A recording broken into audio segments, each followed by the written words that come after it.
evening. I'm Detective James Miller with the State Bureau of Investigation's Special Cases Division. For those of you new to this channel, I've spent the better part of 3 decades documenting unexplained phenomena across America.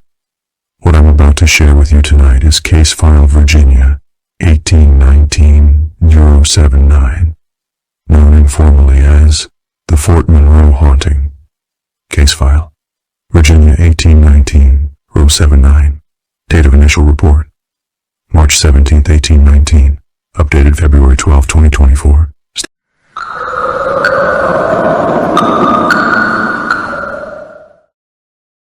If you have a story, drop a comment below and subscribe to the channel. This file is among our oldest documented cases, with reports dating back to 1819. Yet new incidents continue to be reported well into the present day. I should note that while I've thoroughly examined all available evidence and interviewed numerous witnesses over the years, I was not, of course, present during the initial occurrences in the 19th century. Fort Monroe stands as a massive stone fortress on Old Point Comfort, a peninsula extending into the Chesapeake Bay in Hampton, Virginia. Built between 1819 and 1834, it remains the largest stone fort ever built in the United States.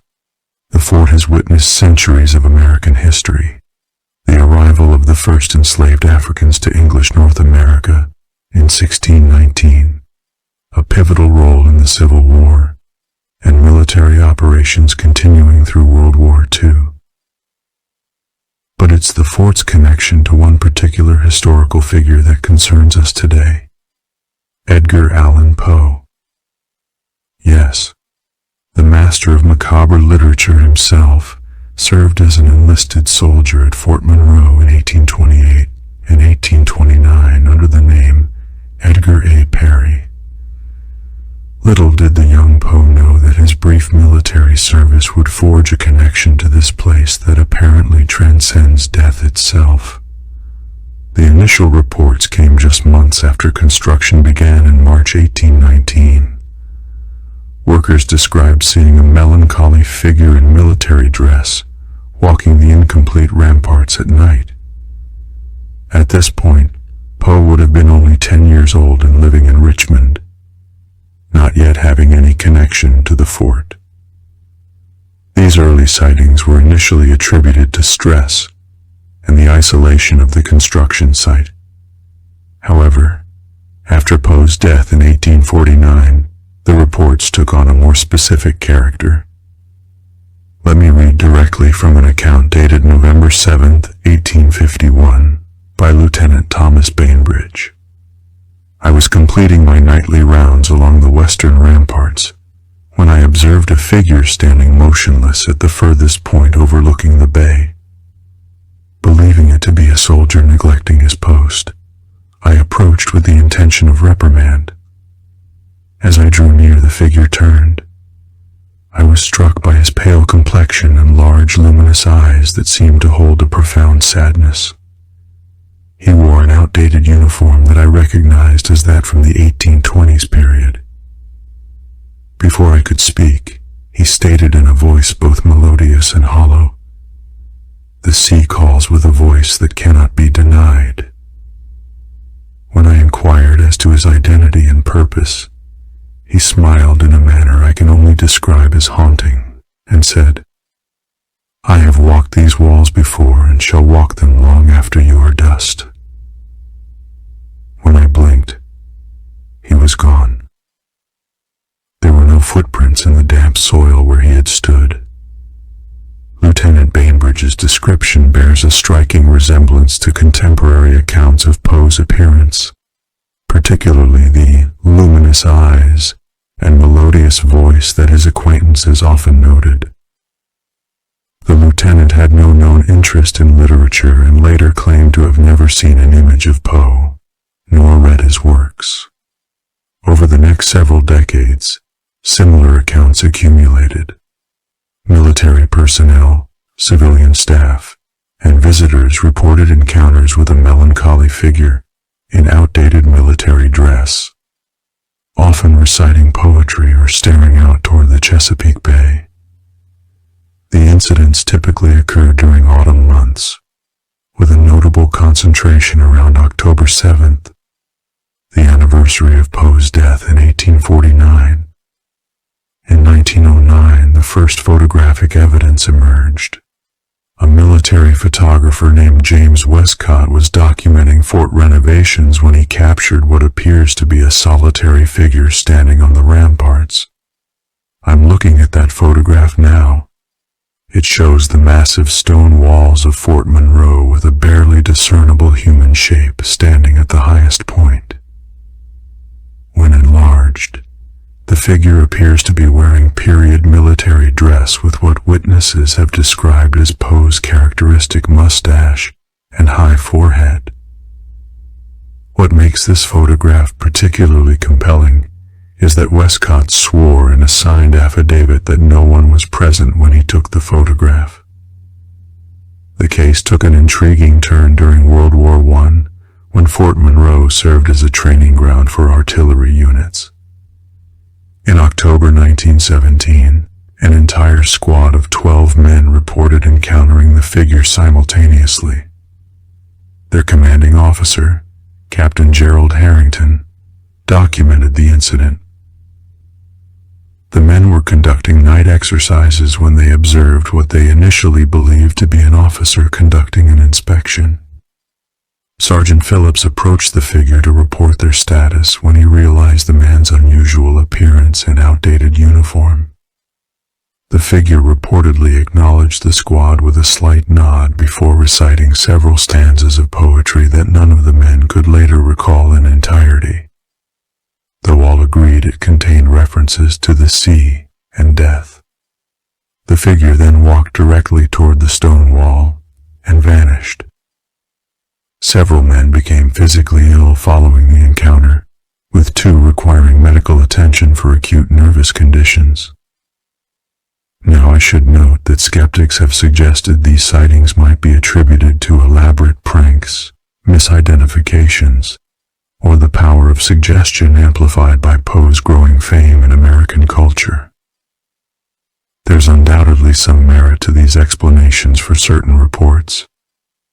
However, what makes the Fort Monroe case compelling is the consistency of the descriptions across more than 2 centuries, often from witnesses with no prior knowledge of the Poe connection, and the correlation of sightings with significant dates in Poe's life.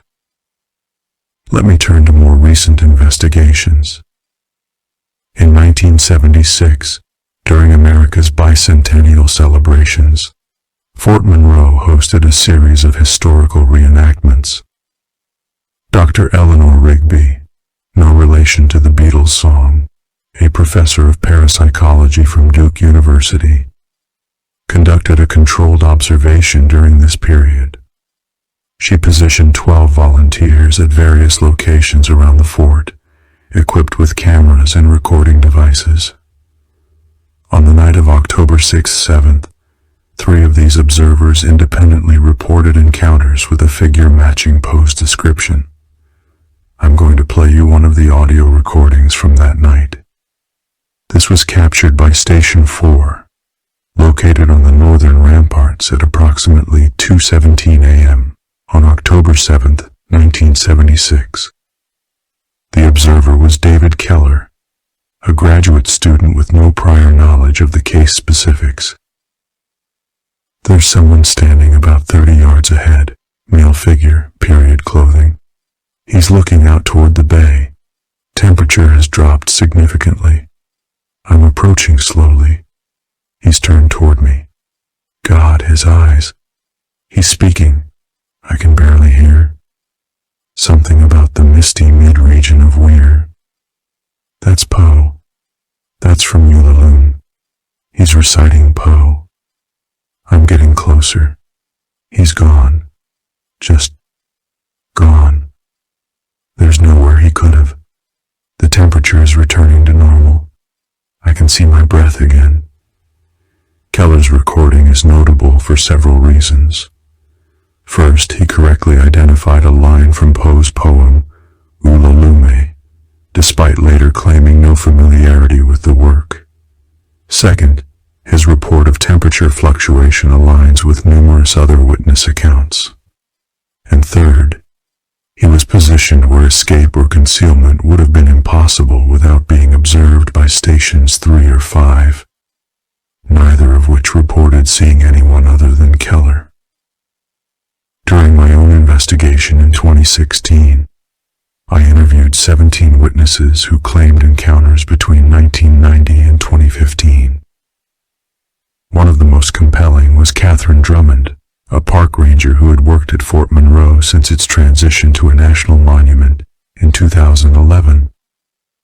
Drummond's encounter occurred on January 19, 2014, Poe's birthday. I was locking up the visitor center around 6 p.m. when I heard what sounded like footsteps on the pathway leading to the ramparts. It was already dark, and the fort was officially closed to visitors. I called out, thinking perhaps a tourist had lost track of time. When no one responded, I followed the sound up to the western wall. That's when I saw him, a slender man in an old military uniform standing with his back to me. I assumed he was part of some historical society, maybe preparing for an upcoming event. I called out, "Sir, the fort is closed." He turned, and I immediately felt wrong. His face was too pale, almost luminous in the darkness, and his eyes, they seemed to reflect light that wasn't there. He smiled sadly and said, "The sea and I have a covenant written in verse and sealed in eternity." Then he simply faded, not walked away, not stepped behind something, faded, like an image being erased. I'd never believed the stories before, but I knew instantly it was Poe. The odd thing is, I felt no fear, only a profound sadness, as if I'd glimpsed someone trapped in a moment of eternal longing. Drummond had no history of psychological issues, no medication that might cause hallucinations, and no particular interest in Poe or the paranormal. Her description matches dozens of others, spanning generations of witnesses. In 2018, an Environmental Protection Agency team conducted soil testing at Fort Monroe as part of a routine assessment of historical military sites. Their equipment detected unusual electromagnetic fluctuations along the western ramparts, precisely where most Poe sightings have been reported. While these fluctuations could have numerous explanations, including underground power lines or mineral deposits, they were notably inconsistent and strongest during evening hours in October. I should address the skeptical perspective. Fort Monroe is a tourist destination with a well-publicized connection to Poe. The power of suggestion cannot be dismissed. People visiting a site with expectations of paranormal activity are more likely to interpret ambiguous stimuli as confirmation of those expectations. Additionally, Poe's distinctive appearance is widely known, making misidentification of similarly dressed or appearing individuals more probable. However, several factors continue to resist conventional explanation. First, the chronology. Sightings began before Poe had any connection to the fort, and before his appearance was widely known to the public. Second, the specificity of witness descriptions from individuals with no prior knowledge of Poe's appearance or mannerisms. Third, the physical effects reported by witnesses, temperature drops, equipment malfunctions, and in some cases, physical illness following encounters. And fourth, the consistency of reports across 200 years, spanning technological eras from oil lamps to digital cameras, yet maintaining the same essential details. I would like to continue with some of the most recent developments and my personal conclusions. Continuing case file, Virginia, 1819-079.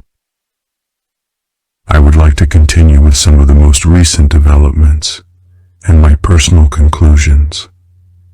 In September 2021, a military historian named Dr. Marcus Calloway was conducting research at Fort Monroe for a book on 19th century coastal fortifications. Despite having no interest in the paranormal, he had a particularly unsettling experience that he documented meticulously. I had special permission to remain in the archives after hours to examine some fragile documents relating to the fort's construction. Around 8:45 p.m., I heard what sounded like measured footsteps in the corridor outside. Assuming it was security making rounds, I continued my work.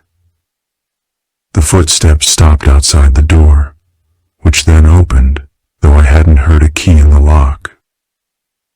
A man in what I immediately recognized as an 1820s artillery uniform stood in the doorway. My first thought was that he was a reenactor who hadn't changed out of costume. He spoke without preamble. "You search for the fortress's foundations, but its true cornerstones are memory and regret." His voice had a peculiar quality, resonant yet somehow distant. When I asked who he was, he smiled thinly and replied, "A sentinel relieved of duty yet unable to depart." He then glanced at the papers before me and said, "There, in the margin of the southwestern bastion plans, you'll find what you seek." Before I could respond, he stepped backward into the corridor. When I followed seconds later, the hallway was empty in both directions. What disturbs me most is what I found when I returned to the documents. In the margin of the southwestern bastion blueprint, in faded ink I'd somehow overlooked, was a notation about a structural weakness discovered during construction, precisely the anomaly I had been trying to locate for my research. The handwriting matched samples of Poe's that I've since examined, though I had never studied his handwriting before. Dr. Calloway's experience is notable for two reasons. The apparition provided verifiable information unknown to the witness, and the encounter occurred in September rather than October, expanding the temporal pattern we had previously documented. Then, in January 2023, something unprecedented occurred. A group of 6 graduate students from the College of William and Mary's Paranormal Research Club conducted an overnight investigation at Fort Monroe. They set up infrared cameras, EMF meters, and audio recorders throughout the western ramparts. Around 2:13 a.m., all their equipment simultaneously malfunctioned for exactly 7 minutes and 19 seconds. When their devices reactivated, one camera captured something extraordinary. I'm looking at the footage now. It shows what appears to be 5 distinct human figures in period military dress, standing in formation on the ramparts. At their center stands a figure matching Poe's description, appearing to address the others. No audio was captured, but the figures seem to be engaged in some form of ceremony or ritual. After approximately 40 seconds, they fade from view one by one, with the Poe figure the last to disappear. What makes this footage particularly compelling is that the students' thermal cameras detected temperature variations precisely matching the positions of the figures, cold spots registering 15-20 degrees below the ambient temperature. Furthermore, subsequent analysis revealed no evidence of digital manipulation, and 3 separate forensic video analysts have failed to debunk the footage through conventional explanations. Most recently, in November 2023, former Fort Monroe tour guide Sarah Blackwood reported an encounter that introduces a new element to the case. Miss Blackwood, who had worked at the fort for 7 years without incident, was closing the visitor center when she heard what she described as beautiful but mournful poetry being recited from the direction of the officers' quarters. The voice was so clear and melodic that I assumed it was an audiobook or perhaps a visitor with a portable speaker, she stated. As I approached the building, I saw a man in period military dress sitting on the steps, his face illuminated by what looked like an old-fashioned lantern. He continued reciting what I now recognized as Poe's Annabel Lee. When he finished, he looked directly at me and said, "She waits for me still, beyond the mist where the sea meets eternity." What happened next is difficult to explain. The air around him seemed to ripple, and for a moment, I saw not just him, but a woman in a pale dress standing beside him, her hand on his shoulder. Then both figures simply dissolved into the darkness. The lantern remained for perhaps 3 seconds longer before it too vanished. Where they had been sitting, I found a single black feather and a faint scent of the sea mixed with something floral, perhaps roses. The introduction of a female figure is unprecedented in the case record and raises intriguing questions. Could this be a manifestation of one of Poe's lost loves, perhaps Virginia Clem, his young wife who died of tuberculosis, or the mysterious woman who inspired Annabel Lee? The timing is also notable, November rather than October, further suggesting an expansion of the phenomenon. To complete this review, I must mention the most troubling development in the case, what I've come to call the infection of creativity. Since 2020, 17 individuals who have reported encounters with the Poe apparition have subsequently experienced what they describe as compulsive creative episodes.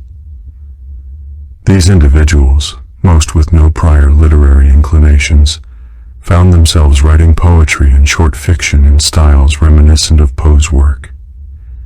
I interviewed Dr. Elena Martinez, an English professor specializing in 19th century American literature, who analyzed these writings. The texts show remarkable stylistic similarities to Poe's work.